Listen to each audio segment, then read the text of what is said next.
make an adjustment for moving everything back the other night. I don't know if I plugged it all back in right. Well, I didn't plug that in. That never moved.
Okay, sorry. Are you ready? All right, I am super excited to sing this song with you because we have not ever sang it over here. We have sang it over in the sanctuary. So I'm super excited for you to sing this. I even asked Doug, I'm like, are they even going to like this song? And he's like, yeah. So, and I know Coach Rowe likes it, so. I've heard it. Woo, progress. Okay.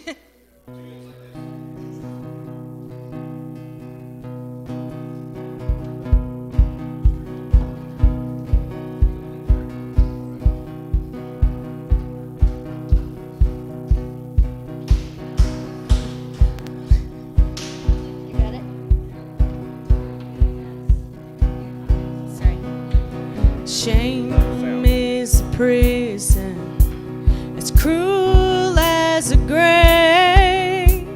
Shame is a robber, and he's come to take my name. Love is my redeemer, lifting me up from the ground. Love is the power where my freedom song is found. There ain't no grave gonna hold my body down. There ain't no grave gonna hold my body down. When I hear that trumpet sound, I'm gonna rise up out of the ground. There ain't no grave gonna hold my body down.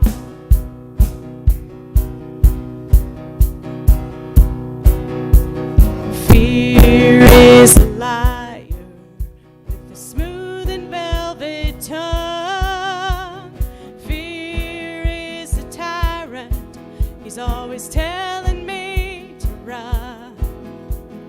Love is resurrection, and love is a trumpet sound. Love is my weapon, I'm gonna take my giants down. There ain't no grave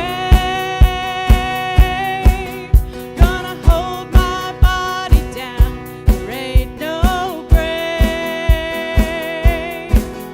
gonna hold my body down. When I hear that trumpet sound,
You all can have a seat. Told you they would love it.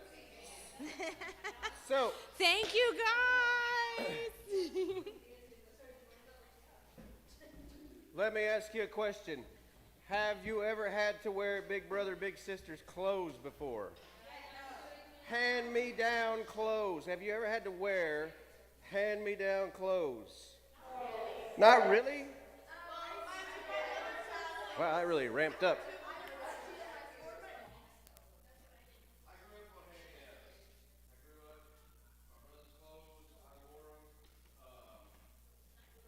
Yeah. When John outgrew him, I got him. So I would end up with jeans, shirts, and at the time, you know, when you're little, you really don't know that you're like losing cool points by wearing hand-me-downs or anything. But nobody knows they're hand-me-downs unless you do what?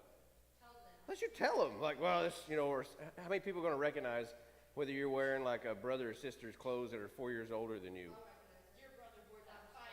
Yeah, nobody's going to know. Nobody's going to know. I mean, like right now, we were over at my in-laws' house the other day, and this is kind of what inspired my message a little bit.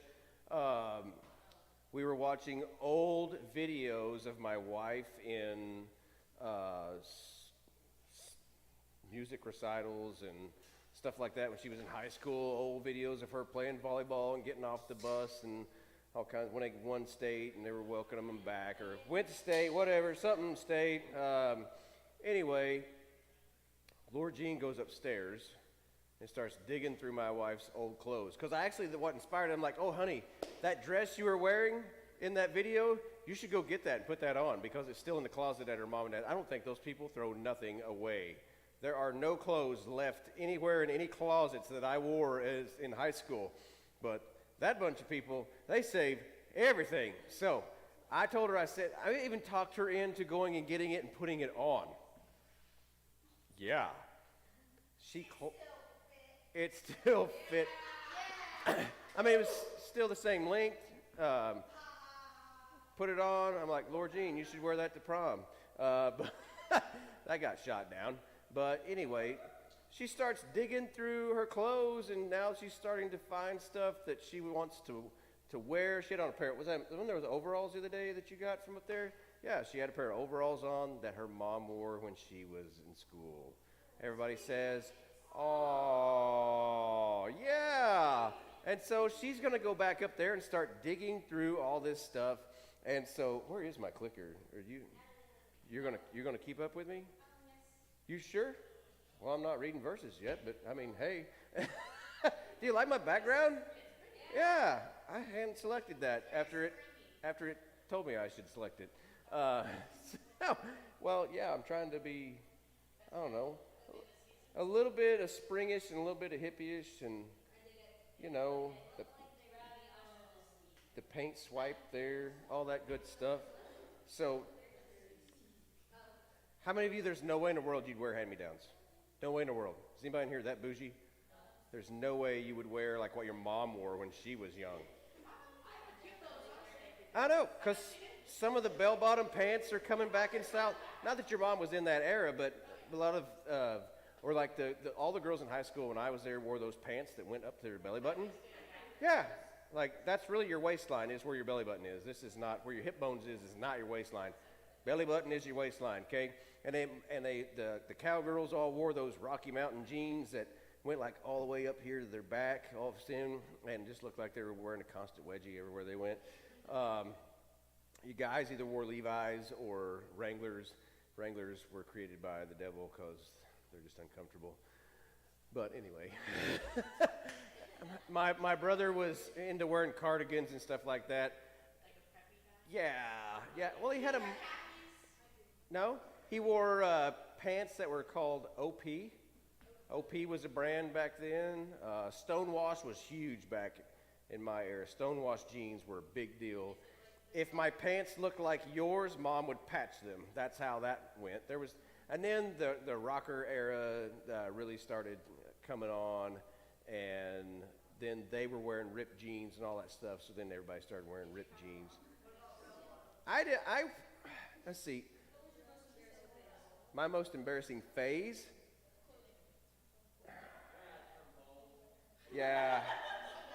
I am fighting buying any New Balance shoes because that is the ultimate dad shoe. Minivans, not vans, minivans, okay? So, I mean, these are as skinny jeans as I get, even though I could probably pull off skinny jeans with the chicken legs that I have, huh, Natalie? Yes, okay? I have runner's legs, okay? I have runner's legs. I have long distance runner legs, let's put it that way. I've seen some sprinters that have tree trunks for legs, but I don't know what I would say was an awkward phase of wearing clothes unless it was like when I was little.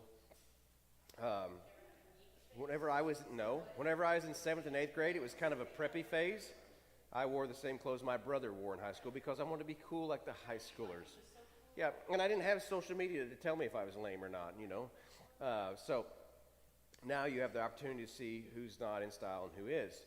So in high school, I was probably my freshman year was still like my 7th and 8th grade year, and then I started competing in rodeos, and so I would wear my Wranglers because I rode bucking horses, so I would wear my Wranglers to the rodeo, and then as soon as I was done riding, which I was the first event, as soon as I was done, I'd go change back into my normal clothes because I just could not stand those Wrangler jeans. I've wore them, I've tried to, no.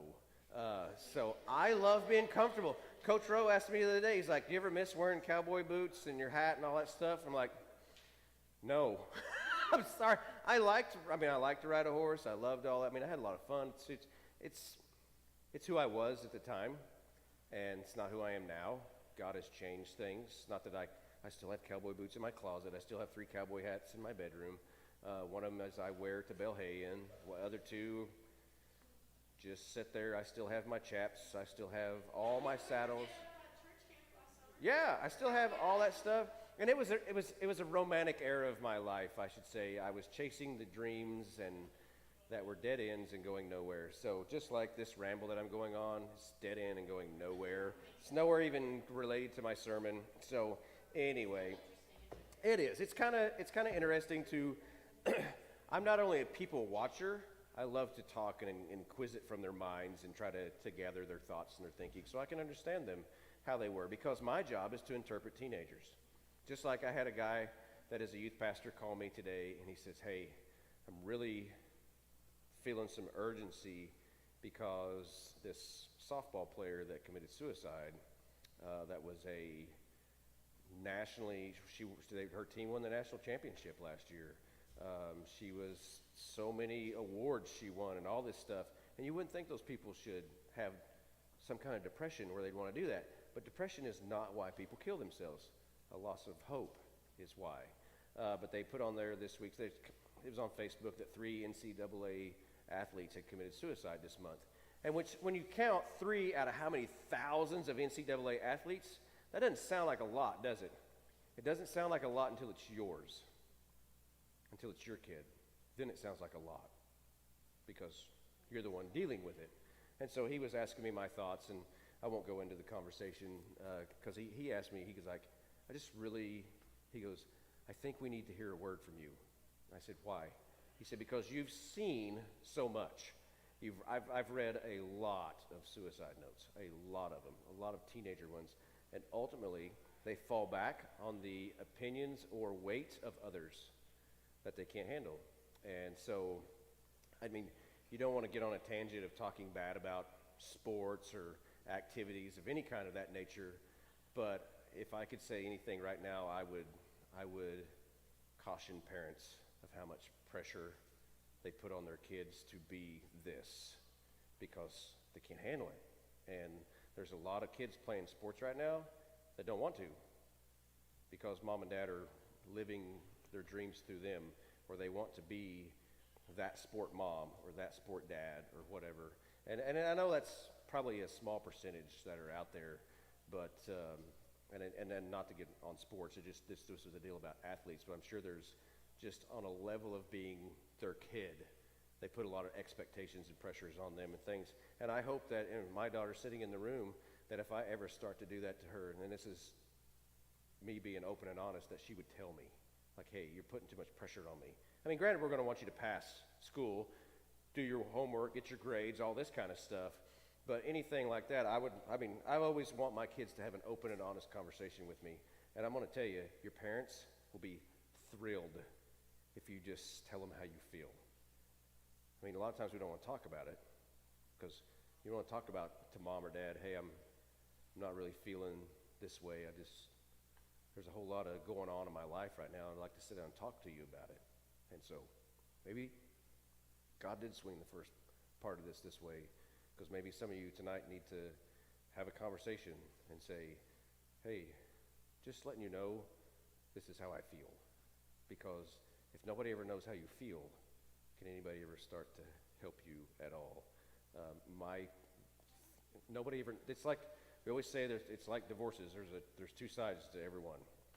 Nobody knows probably the full story of this girl's feelings or emotions, that the side of what she was really feeling, because most of them do a good job of keeping it bottled inside, and you don't get to tell the telltale stories. But anyway, that's why the urgency to share the gospel is out there, because this is real. And so we need to make sure that we are giving other people hope. And so trying to marry this into what I'm going to talk about tonight, just past the hand-me-down side, I want to read you two verses right off the bat. What do I do with my clicker now? Just totally. Natalie has it. Okay. In Psalms 145:7, everyone will share the story of your wonderful goodness.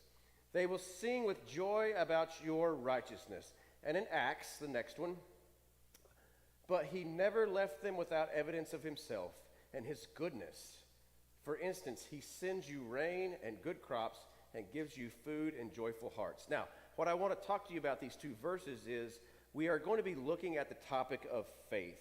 And that's what I want to talk to you tonight about, is your faith. Your faith in Jesus Christ. Your faith in God to take care of you in any situation, whether it's just to go to school in the morning, drive down the road, we talked about schools coming to an end, your decisions that you're going to make when you graduate from college, your decisions you're going to make when you're in college, your decisions you're going to make if you go into the workforce out of high school, what you're going to do for a living. All kinds of decisions still require you to have some kind of faith, and we're going to talk about that a little bit. But I want to make sure where you're getting your faith from, because when we talk about your faith, could you answer that if somebody says, well, tell me about your faith? Now, you would give them about Jesus and things of that, but I would go, no, tell me about your faith. And that's what I want to talk about. Where do you get your faith from? What is it that that's in your life that makes you have faith in this God that I hope that you believe in? Because your faith does a lot of this, doesn't it? It is an up and down roller coaster in your life, because there are things that determine how strong your faith is. There are things that determine its weakness. There's things that determine its strength. And you can be the best Bible reading, praying teenager out there, but can some things still kick you in the gut and make you lose faith that God is actually there and taking care of you? So I think the best way for us to even talk about faith is to start off on the things that I need you to stay away from. Faith that you need to stay. Okay, is there bad faith out there? It's kind of an awkward question, say bad faith. But is there bad faith out there? Because you can have faith in what? Anything. I can have faith in this light to work till the end of this. I can have faith in that live stream that lets me down. I can have faith in this soundboard over here that lets me down. I can have faith in my wife. I can have faith in my job. I can have faith in that the sun's going to come up in the morning. I can have faith that my iPad's not going to go dead or have any glitches. But can all that have an issue? Yes. So the things I want you to look at, we're going to stay away from in the next deal, is to stay away from fake faith. Because one of the most dangerous things that you can have is fake faith. If you had to describe fake faith to someone, what would that be?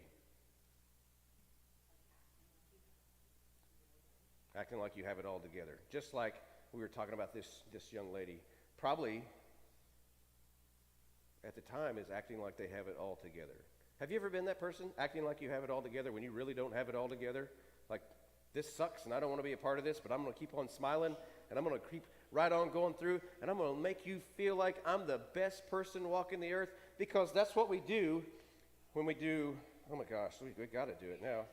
We got to take a selfie. Yes. We have to take a selfie. We have to take a selfie. Okay. Let me take it real, oh, no. No, that one's not right. No, that one's wrong. Okay, no, maybe. No, it's too much light. Okay, over here. Do I got everybody? No, I don't have everybody. I kind of think, oh, I'll go farther out. Oh, hi. But now I got to do this. I do.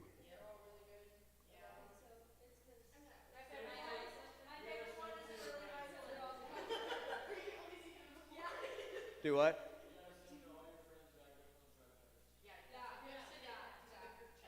I should.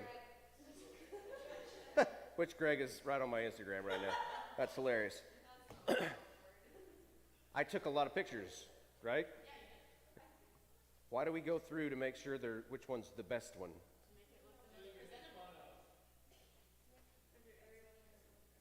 Because you want to get the most likes. You want people to click on it. If you posted something tonight on Instagram, Facebook, TikTok, whatever, and nobody hit like on it, period, you would delete it. Yes, you would. You would get rid of it because you'd be like, nobody likes me, nobody loves me, nobody. But can you have that same kind of faith? If you're faking it and nobody is really giving you the attention that you need, are you going to seek faith in other things? Yes. You're totally going to delete the faith you have in Jesus, and you're going to go find faith in something else. If you don't feel like you're getting enough likes, or if you see people living a life that you feel like is better outside of living for Jesus, what are most people going to do? Not you, because you're perfect Christians. Right. What are most people probably going to do?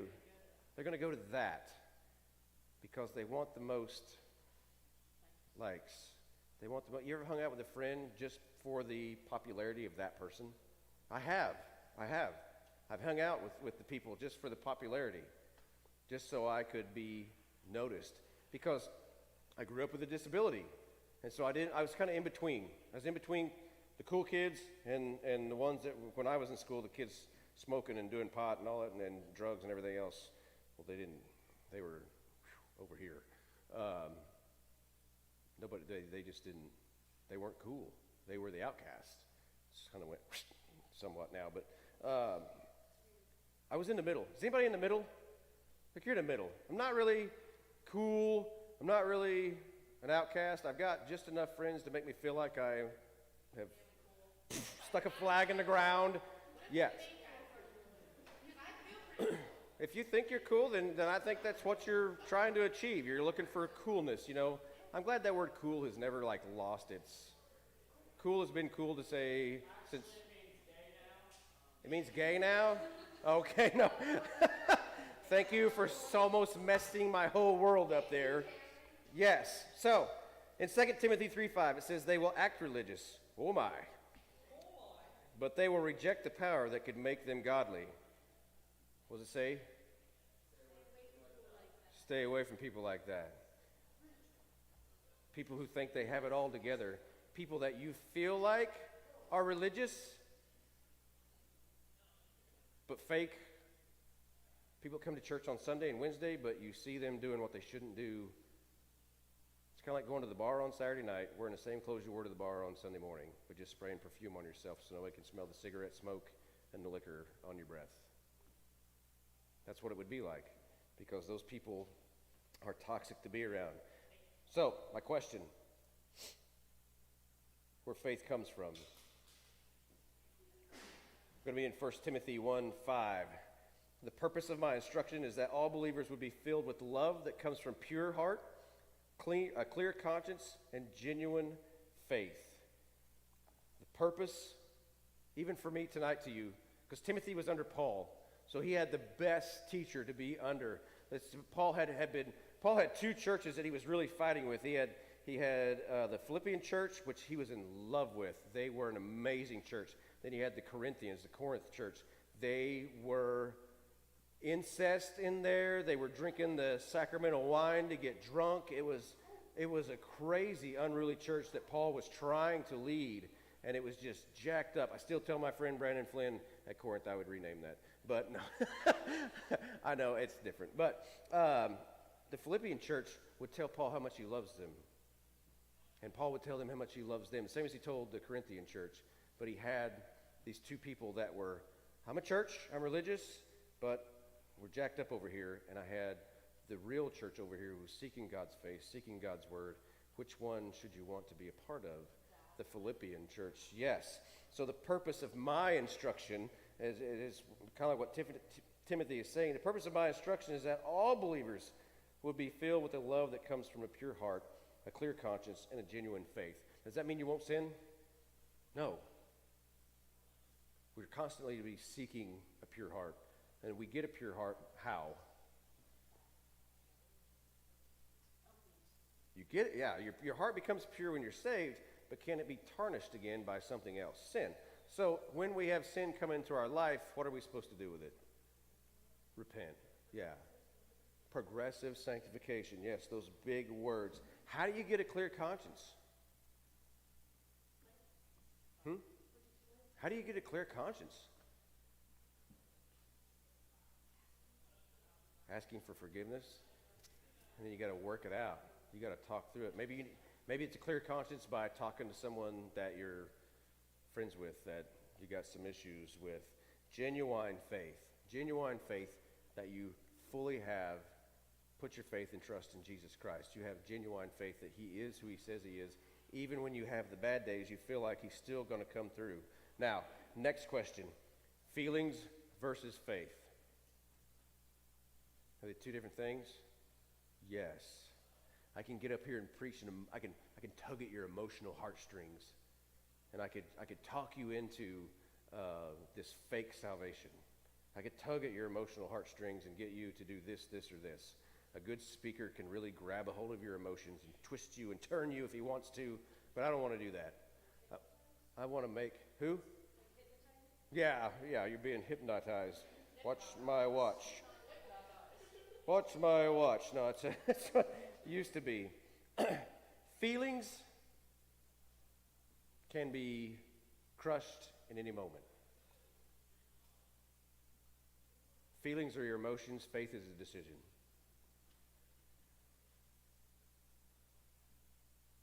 Feelings can change like this or that. Faith, you have to make a decision. This has went this way. Your emotions tell you one thing. Your feelings tell you one thing. But you have to make a decision what you're going to do with your faith. Feelings take no decision whatsoever. Your body automatically does it. Somebody punches you in the face. What's your feelings? Mad. Somebody hit me in the face. First you're kind of like, and then you're going to get mad, okay? But if you need God to come through, you can have the best feelings. I can send you the best vibes in the world. My thoughts, I hate when I say our thoughts and prayers with you. I don't want your thoughts. I want your prayers, okay? Vibes drive, just ask Coach Rowe. Coach Rowe, man, I used to say how I hated that word vibes because I'm sending you good vibes. And I know they mean kind things by it. But vibes don't make it past the ceiling to God. Prayer does. My thoughts, you don't want my thoughts being for whatever it is. My thoughts can get jacked up in a heartbeat, okay? I choose what I do with my faith. I make a decision what I do with my faith. My feelings, I can't really control those that much. I try. You try to control your feelings. If you're driving in traffic, can you control your feelings? If you're sitting in class with that one annoying kid next to you, don't look at each other. Eyes forward, eyes ahead, okay? So, I want to talk to you. Can we talk about David? We can talk about David. Let's talk about David in dark caves. Now, when I read you Psalms 145:7, which we're going to read it again, Let's read Psalms 145:7. Everyone will share the story of your wonderful goodness. They will sing with joy about your righteousness. Do you know where that psalm was written? In a dark cave. David was in the cave with 300 of the most misfitted, I think it's 300, I don't want to tell you wrong. He was in there with a bunch of misfits, the outcasts. He was in there with people that was not what you would want to surround yourself with, but that's who defected and went with David. And David is in this cave in fear for his life, but he's still making a decision to have faith. His emotions probably got the best of him sometimes, and he was scared. His feelings probably made him angry to where he wanted to kill Saul in his mind at certain points.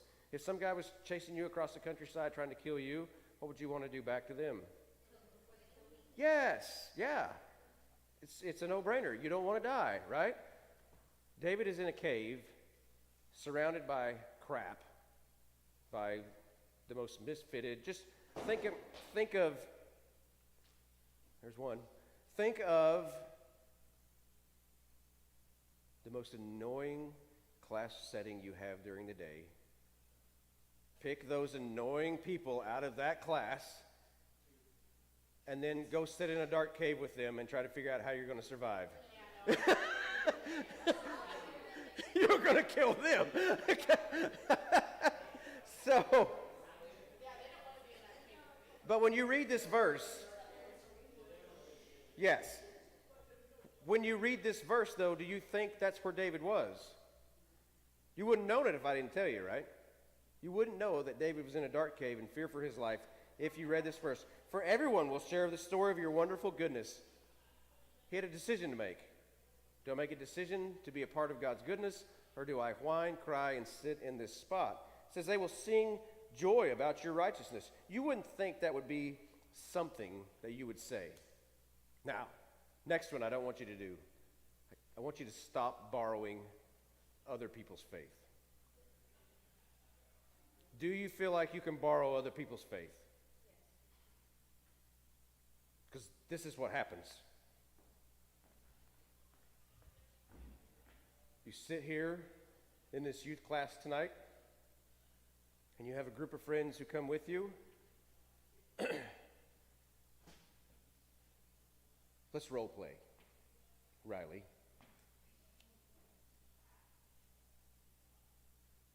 What are you doing tonight? Okay, what's something you could be doing instead of being here?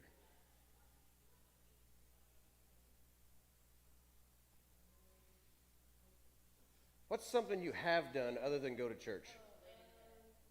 Laid in bed. Okay. Hey, Riley, you going to church tonight? No. Wait, No, no. You're gonna lay home in bed? Yeah. Okay. And now this person, which is me, sits there going, well, me and Riley are friends. If she ain't going to church tonight, I'm not going to go to church tonight. Do you see how it affects people? Because I'm borrowing Riley's faith. I'm riding her faith. Because she has faith in Jesus, I'll go to church. Because she has faith, because she has the desire and need to want to be a part of church, I'm going to go to church. But if she says she's going to stay home, well, I'm going to stay home.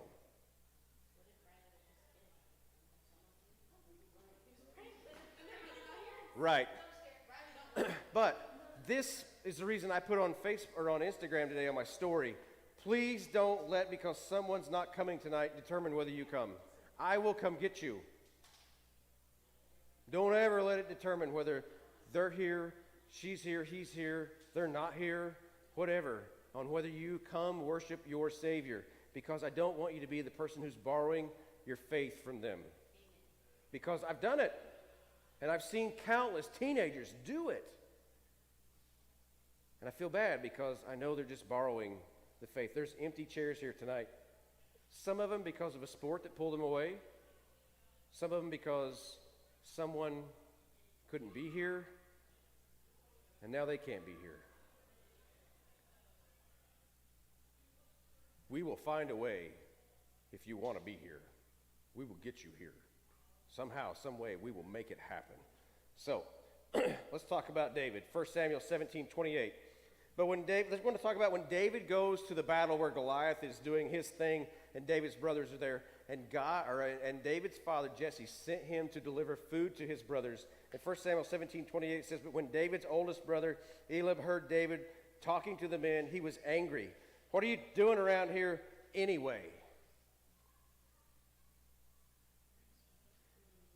These are the people that David was sent to feed that are treating him this way.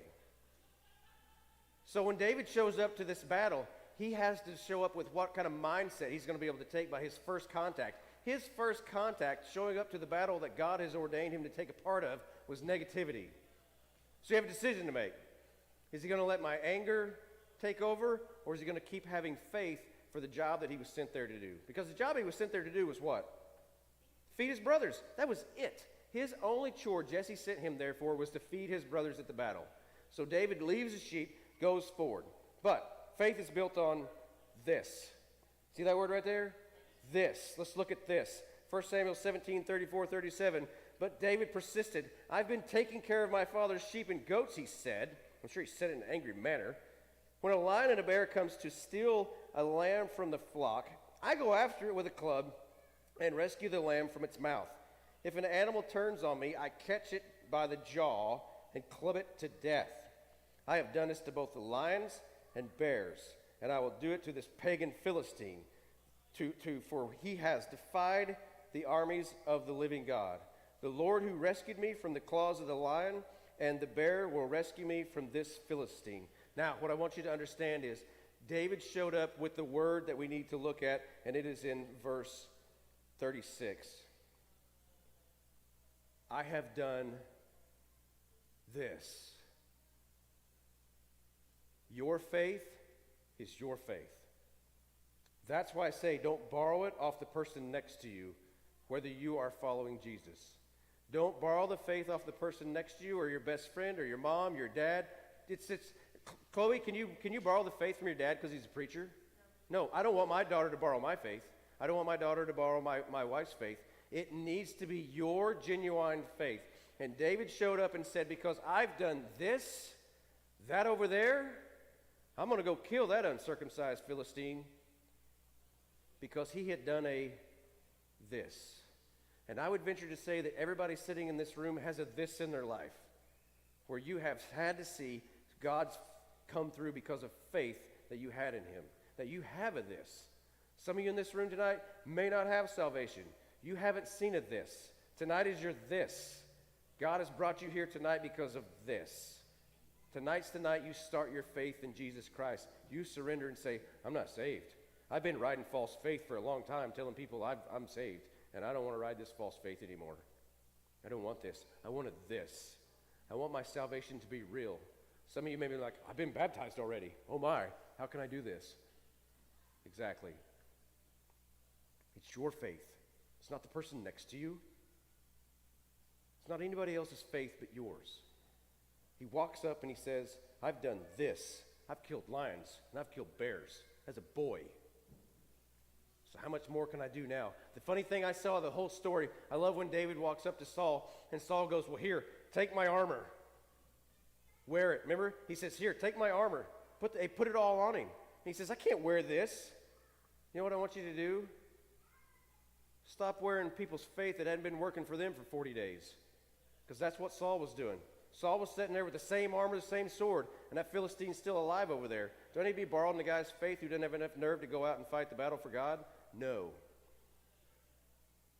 Stop letting other people's faith determine who you are as a Christian. In Philippians 1:6, it says, "I am certain that God who began a good work within you will continue his work until it's finally finished on the day when Christ returns." Good work in you, not the person next to you, not the family that's died before you, that's going to come after you. My grandma, on my mom's side, one of the most godly women I ever met in my life. But I can't ride her faith. Does any of you have a good reputation because of friends or family that you know? They're like, "Oh, my dad was a tractor mechanic. How popular do you think my dad was to all the local farmers?" Very. They'd be like, "Oh, you're Bill Henry's kid. You're a good boy. My mom was a drug dealer." Okay, pharmacist. How popular do you think my mom was? She gave people their prescriptions. She knew everybody. They'd be like, oh, you're Betty's kid. You're a good boy. Was I a good boy? No. But just because I know them doesn't make me a good boy. Just because the person next to you has faith in Christ and this wonderful prayer life doesn't mean you need to ride or compare them. God made them. God would say, why would I make them again? I just kill you and still have them. That's the whole deal. So let's look at Moses. You want to look at Moses? And then I'll be done. I even got extra crazy and went to the New International Version. It says, the Lord said to him, what's that in your hand? The staff, he replied. The Lord said, throw it on the ground. Moses threw it on the ground, and it became a snake. How many of you would freak out? Freak out, run away. So what did Moses do? He ran from it. Then the Lord said to him, reach out your hand and take it by the tail. So Moses reached out and took a hold of the snake, and it turned back into a staff in his hand. Ooh, what's verse 5 start with? This. This, said the Lord, is so that they may believe that the Lord, the God of their fathers, the God of Abraham, the God of Isaac, and the God of Jacob, has appeared to you. This happened so they would believe. Do we ever need to not share our faith? I'm not talking about your salvation. I mean your faith. Why you believe in God. There's a double side to this. We don't want somebody else to ride our faith, but it's important that we share our faith. This is how God has came through for me. This is how this has happened. What if this girl that was going to commit suicide would have had somebody say, no, I've been there. I've done this. I've done this. So we can kill that over there together. We can kill your thoughts of suicide together. We can kill that. I've done this. So we can get through this. There's a this. Maybe I should have titled my message this. Because there's a whole lot of this in here. David said, I've done this, this, and this. I can handle that guy. That's no problem. I've seen God come through too many times to not be able to handle this. People need to know the this in your life. What God has, with testimonies, this that's in your life. But help them get their own faith. Tell them how God's going to come through for this, because is there more thises to come? Yes. There's more thises for me, and I'm old. A whole lot of thises. Are you tracking with me? Does it make sense? Did I unpack this where you can make sense of this tonight? Don't let people's faith determine whether you're at church or not. Don't let people's faith determine whether you sign up to go to camp or not. Because you may have that one friend that goes, oh, it's not cool, it's stupid. Caden, is camp dumb? No, it's amazing. But when you have somebody who's never been to or been anything around something like that, what's their first thought? Ew, it's camp. Gonna waste your week, whatever. And then when you go experience it, when you go experience it, you get your own faith. Make it your own, not somebody else's. You guys want to sing a song? What? Yeah, but they're still back there in class. Oh, okay. My wife says I can't sing a song. Oh, if you need to leave and get on the bus, go ahead or whatever. If you need to leave, but I want to sing a song of praise before we leave. Because you have a this. So for those who missed tonight, when you see them, you say, let me tell you about this. Okay? Key word.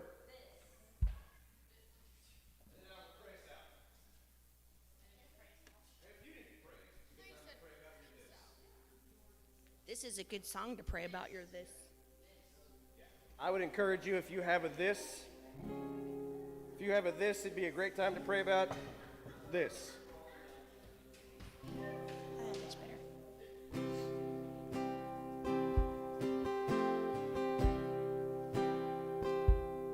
You unravel me with a melody.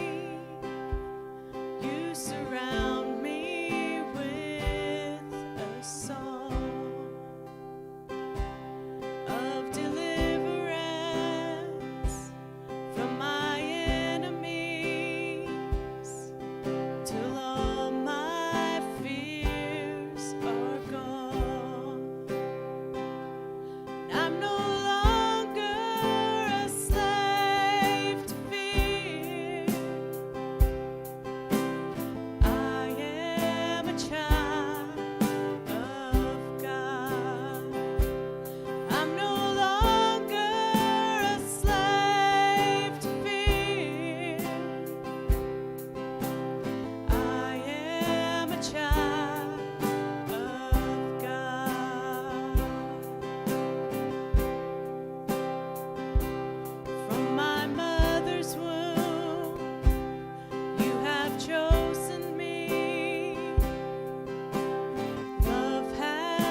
So, okay. I hope you had a wonderful night. I hope that God spoke to you in some way about your faith. Please come back Sunday night, even though I'm not going to be here because I'm not that big a deal. So the message is, whoever wants to teach, I will gladly get you all this stuff, the videos, everything will be set up, have it up for you where you can do it. So, any questions, anything before we close out? Anybody got anything to say? You did good. Okay. Does anybody want to close? All right.